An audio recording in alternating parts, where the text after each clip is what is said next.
దేశీయ స్టాక్ మార్కెట్లో ఇవాళ నష్టాల్లో ప్రారంభమై ప్రస్తుతం స్వల్ప లాభాల్లో కొనసాగుతున్నాయి. సెన్సెక్స్ 76,000 దిగువన ట్రేడ్ అవుతుండగా నిఫ్టీ 24,000 దిగువన కొనసాగుతుంది.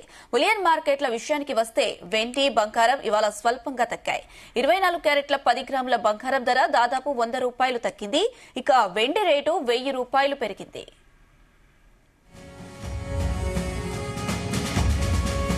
ఇదే అంశానికి సంబంధించి మనతో పాటు డిస్కస్ చేయడానికి స్టాక్ మార్కెట్ ఎక్స్పర్ట్ జీవి సత్యనారాయణ గారు మనతో పాటు ఫోన్ లైన్ లో సిద్ధంగా ఉన్నారు. నమస్తే అండి.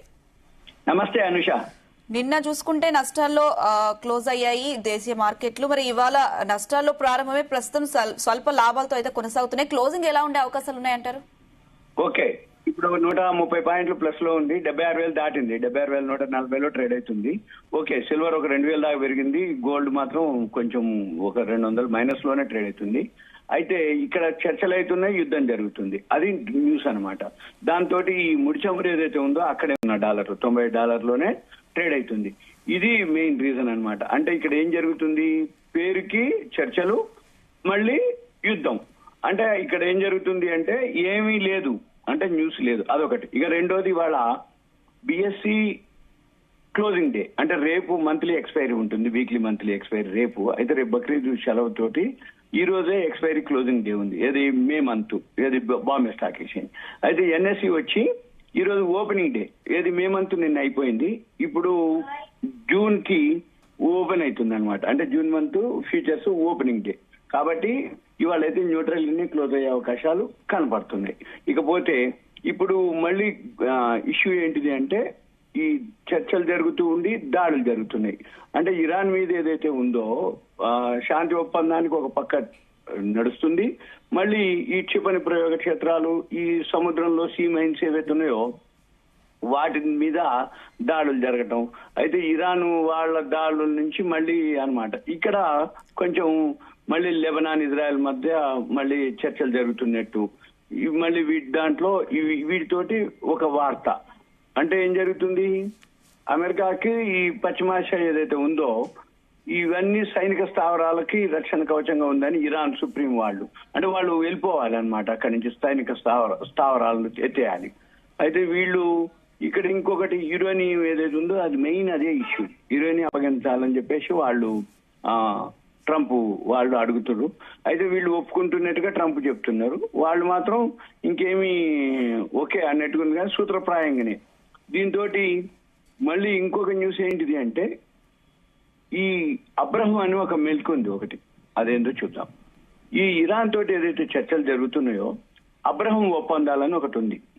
అది ఇప్పుడు ట్రంప్ మళ్ళీ తెర మీదకి తీసుకురావడం జరిగింది. అదేంటిది అంటే సౌదీ అరేబియా, ఖతార్, పాకిస్తాన్ దేశాలు కూడా ఆ అబ్రహం అదేదైతే సంతకం ఉందో దాని మీద చేయాలని. అయితే ఇప్పుడు ఆ డిమాండ్ ఏంటిది, అసలు ట్రంప్ ఏం కోరుకుంటుండు, ఇరాన్ తోటి ఏదైతే ఒప్పందం ఉందో ఎందుకు ముడి పెడుతుండు దీనికి దానికి.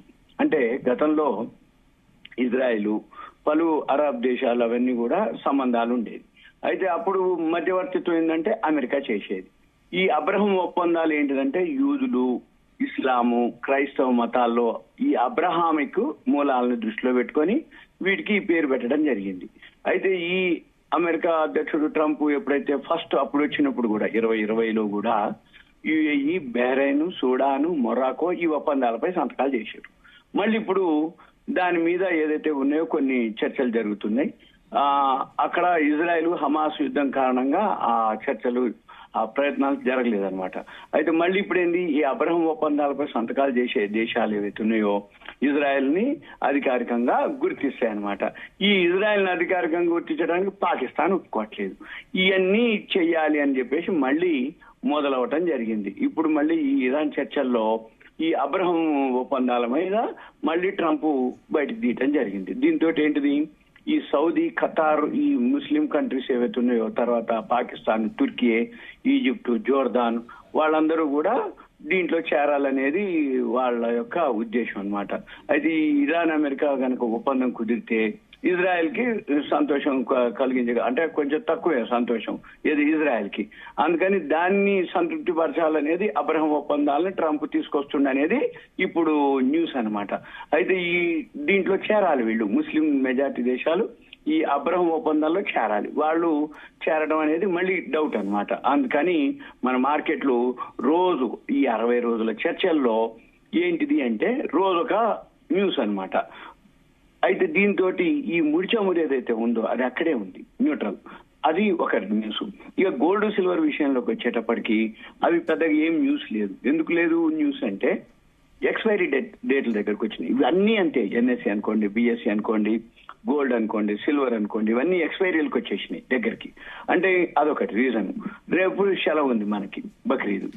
మళ్ళీ శని ఆదివారం అంటే శుక్రవారం ఒక రోజు వర్కింగ్ డే, అది ఆ రోజు కూడా పెద్దగా ఏం జరగదు బిజినెస్. శని ఆదివారం మళ్ళీ సెలవు. అంటే మండే నుంచి మళ్ళీ మార్కెట్లు యాక్టివ్ ఉంటాయి. మండే నుంచి మళ్ళీ మార్కెట్లు బాగా పెరిగే అవకాశాలు కనపడుతున్నాయి. ఈ లోపల ఈ 4-5 రోజుల్లో మళ్ళీ ఈ చర్చలు ఏం జరుగుతున్నాయి, ఇరాన్ వాళ్ళు ఏం చెప్తారు, మళ్ళీ అమెరికా వాళ్ళు ఏం చెప్తారు. ఇప్పుడు ఇదంతా ఒక కొలిక్కి వచ్చేటట్టు కనబడట్లేదు. అంటే ఏదో ఒక దగ్గర మెలికలు వస్తున్నాయి. అంటే కొన్ని ఒప్పందాల మీద వీళ్ళు సంతకాలు పెట్టాలని ట్రంప్ అంటాడు, మేము ఎందుకు పెడతామంటారు వాళ్ళు. ఇప్పుడు ఇరాన్ అమెరికా ఇష్యూలో మేము ఎందుకు జోక్యం చేసుకోవాలి, ఇప్పుడు పాకిస్తాన్ మధ్యవర్తిత్వం చేస్తుంది, దాని మీద నమ్మకం లేదంటారు వేరే వాళ్ళు.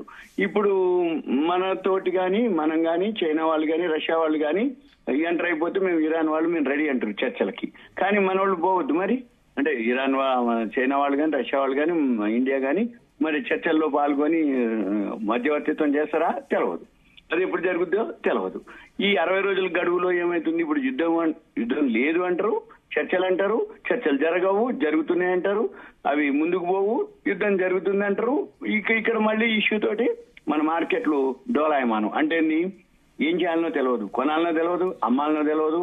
కొంటే తగ్గుద్దని భయం, అమ్మితే పెరుగుద్దని భయం. అలా అని చెప్పేసి ఊకోరు చూడకుండా. కాకపోతే ఏంటిదంటే ఇంట్రాడే చేసే వాళ్ళకి మంచి ఛాయిస్. ఇంట్రాడే చేసే వాళ్ళు కొంచెం టెక్నికల్ కనుక ఫాలో అయితే, అంటే ఇప్పుడు సాఫ్ట్వేర్లు వచ్చేసినాయి, ఏఐ టూల్స్ వచ్చినాయి, ఆల్గోలు వచ్చినాయి, సెమీ ఆల్గోలు వచ్చేసినాయి. ఈ సాఫ్ట్వేర్ తోటి అది ఏదన్నా ఉండని, ఎలా ఉండని న్యూస్ తర్వాత వస్తుంది, ముందు టెక్నికల్ చెప్తుంది. అంటే పెరగటం కానీ తగ్గటం కానీ ముందు జరిగిపోతుంది. తర్వాత ఇలా జరిగింది కాబట్టి పెరిగింది, ఇలా జరిగింది కాబట్టి తగ్గింది అని తర్వాత వస్తుంది న్యూస్. ఇక మన పని ఏంటిది, ఏం చేయక్కర్లే. ఈ వీడియో చూసే వాళ్ళు ఎవరైతే ఉంటారో వాళ్ళు ఏం చేయాలి, సింపుల్ గా టెక్నికల్ ఫాలో అవ్వాలి. టెక్నికల్ ఏంటిది, ఉదయం ఏం జరుగుతుంది, ఎక్స్పైరీ ఎక్కడ ఉందా లేదా, ఎక్స్పైరీకి ఏం జరుగుతుంది, రిజల్ట్స్ వస్తున్నాయి, ఏ షేర్ లో మూవ్మెంట్ ఉంటుంది, ఏ సెక్టార్ లో మూవ్మెంట్ ఉంటుంది, నిఫ్టీనా బ్యాంక్ నిఫ్టీనా ఆటోనా, ఏ సెక్టార్ బెనిఫిట్ లో ఉంటుంది, ఏ సెక్టార్ షేర్లు బాగున్నాయి, ఏది గ్రాఫ్ పైకి వెళ్తుందంటే కొనుక్కో, గ్రాఫ్ కిందకి వస్తుందంటే అమ్ముకో. అంతే తప్ప ఇప్పుడు మనం ఫండమెంటల్స్ కానీ టెక్నికల్స్ కానీ ఏమీ పనిచేయవు. ఎందుకు పనిచేయవు అంటే ఈ ట్రంప్ ఇరాన్ అమెరికా యుద్ధంతో ఏ వార్తలు లేవు, ఒక్క ఆ వార్త తప్ప. ఆ వార్త పాజిటివ్ ఉంటే మార్కెట్లు తీసుకుంటాయి, నెగిటివ్ ఉంటే మార్కెట్లు తీసుకుంటాయి. నెగిటివ్ ఉన్నా పాజిటివ్ ఉన్నా న్యూట్రల్ ఉన్నా మార్కెట్లు తీసుకుంటాయి. పాజిటివ్ ఉంది గ్యాప్ అప్ తోటి మొదలవుతుంది, నెగిటివ్ ఉంది గ్యాప్ డౌన్ తో మొదలవుతుంది.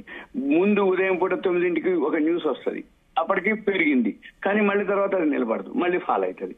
ఇవన్నీ మనం కనుక గమనించి చేస్తే ఇంట్రాడే వాళ్ళు ఓకే. ఇక ఇన్వెస్ట్మెంట్ కంటరా కొనుక్కోవాలి, ఊకోవాలి, వాళ్ళు ఇక దాన్ని చూడొద్దు, ఇక వాల్యూ ఉంది కొనుక్కుంటూ. ఇంకా 2500 కంపెనీల వరకు రిజల్ట్స్ రావాలి. ఈ 2500 కూడా మరి ఈ 4-5 రోజుల్లో రావాలి. మరి ఇన్వెస్ట్ అన్ని చూసుకోవాలి, వచ్చిన వాటిల్లో బెస్ట్ చూసుకోవాలి, లాంగ్ టర్మ్ కి ఇన్వెస్ట్ చేసుకోవాలి. ఇక కొన్ని సిమ్టమ్స్ ఉంటాయి, ఏంటిది పెరగడానికి కొన్ని రీజన్స్ ఉంటాయి. ఇప్పుడు ఎక్కువ శాతం అదర్ ఇన్కమ్ లో బ్యాలెన్స్ షీట్ లో ప్రాఫిట్ అండ్ లాస్ లో అదర్ ఇన్కమ్ అని ఉంటది. ల్యాండ్ కానీ ఏదన్నా ఎసెట్స్ అమ్మినా కానీ, లేదు కోర్టు సెటిల్మెంట్లు ఏదన్నా కేసులు ఫైనలైజ్ అయినా కానీ కంపెనీకి పెద్ద మొత్తంలో ఫండ్స్ వస్తాయి. అది అదర్ ఇన్కమ్ కింద చూపిస్తారు. ఎక్కువ శాతం ల్యాండ్ అమ్మితేనే పైసలు వస్తాయి. లేదు కొన్ని కంపెనీలు మనం చూసుకుంటే గోల్డ్ అయితే చాలా స్వల్పంగా తగ్గింది. మరి ఇలాంటి టైంలో ఇన్వెస్టర్స్ ఎలా ఆలోచించి డిసిషన్ తీసుకుంటే మంచిదంటారు? అండ్ కొత్తగా ఇన్వెస్ట్ చేసే వాళ్ళకి ఎలాంటి సలహాలు సూచనలు చేస్తారు? ఇప్పుడు ఎక్స్పైరీ డేట్ ఉంది, కొనుక్కోవచ్చు, ఏం కాదు. ఎందుకంటే ఇది ఎక్కడో ఒక దగ్గర ఏదో ఒకటి అవుతుంది. కాకపోతే ఫిజికల్ గా కొనకుండా ఈటీఎఫ్లు కానీ ఎస్ఐపిల ద్వారా కానీ చేసుకోవచ్చు. ఇంకోటి ఓకే, అదేం పెద్దగా పెరగడం కానీ తగ్గడం కానీ ఎఫెక్ట్ ఉండదు. రాబోయే రోజుల్లో ఈ ఇరాన్ అమెరికా క్లియర్ అయిపోయి ఏదన్నా సర్దు మనకి 2-3 నెలలు పడుతుంది. నవంబర్ 8 వరకు మిడ్ ఎలక్షన్స్ ఉన్నాయి, నవంబర్ 8. అప్పటి వరకు కూడా ఏం మూవ్మెంట్ ఉండకపోవచ్చు. దాని తర్వాతనే ఏమన్నా కొనుక్కుని లాంగ్ టర్మ్ అంటే ఓకే, నో ప్రాబ్లం, ఇబ్బంది లేదు. షేర్లు కానీ గోల్డ్ కానీ సిల్వర్ కానీ ఈటీఎఫ్లు కానీ ఎస్ఐపిలు కానీ లేకపోతే మామూలుగా ఫిజికల్ గా అంత ఎంకరేజ్ చేయట్లేదు. ఎందుకంటే ఆర్నమెంట్స్ అయితే అసలు ఎంకరేజ్ చేయము, ఎందుకంటే మేకింగ్ వేస్టేజ్లు ఉంటాయి, మళ్ళీ మోడల్స్ చేంజ్ అయిపోతుంటాయి. కాబట్టి ఆర్నమెంట్స్ వద్దు, ఏమన్నా ఉంటే ఈటీఎఫ్లు ఎస్ఐపిలు బెస్ట్. ఓకే అండి, థ్యాంక్ యూ అండి సత్యనారాయణ గారు.